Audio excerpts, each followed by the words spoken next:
क्या बुराई है? कर्म करो, फल मिलेगा। नहीं कर्म करोगे, नहीं फल मिलेगा। दिन का दिन ऐसा समय आ रहा है कि कोई घर मानो सुखी नहीं है। अस्पताल का चक्कर और वैद्य का चक्कर, ओझा का चक्कर लगा रहे हैं। कहते हैं धरती पे भगवान का साया उठ गया है। तो धरती पे जब तक हरी भरी धरती है तब तक भगवान की कृपा है। मानव अंधे पहचाने।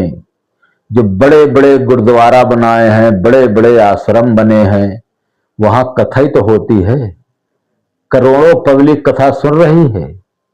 वहां भगवान के कथा से तुम्हारे घर में बीमार हो, तुम्हारे घर में पथरी हो गए, टीबी हो गई, सब हो गए, बहुत खाना तुम्हारा पीना गलत था, उठना बैठना रहे, तुमने संत के शरण में चले गए, तुम्हारा बीमारी ही दूर हो गई, भक्ति हो गई, नारायण का जाप करने लगे, सत्संग सुन रहे हो, लंगर में खा रहे हो, आ रहे हो, दक्षिणा दे रहे हो, गुरु का पैर छू रहे हो। इसीलिए नारायण ने जो बनाया तभी कष्ट कट जाता है।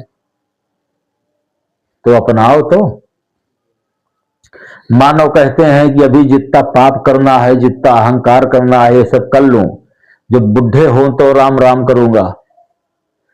जो तुमने भरी जवानी में मेरे नारायण को, मेरी लीला नहीं पहचान पा रहे हो, तुम्हारा शरीर साथ दे रहा है, तुम्हारा कान से सुनाई दे रहा है, कान से अंधे नहीं हो, कान से बहरे नहीं हो।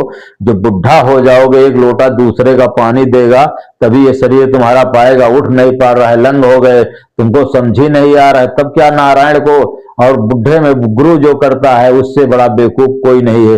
अपना तो जाता है गुरु को भी नरक में भेजता है।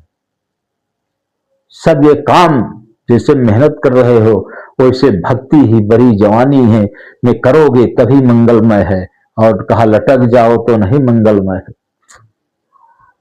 सबका ही कल्याण होगा। जो मेरे नारायण का नाम लेते हुए आएगा, मेरे धाम में मत्था टेकेगा, सारा व्याधाएं ही उसकी दूर हो जाएगा। ठीक है। कर्म अच्छा है तो फल अच्छा है। इस समय कलयुग में 90% मानव अहंकार में, धन के वन में चूर हैं।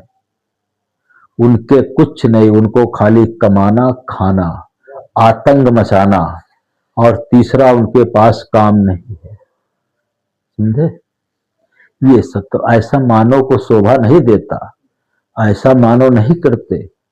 अगर तुम मानव हो तो एक दूसरे का दर्द समझो। कोई भूखा है तो उसका दर्द समझोगे।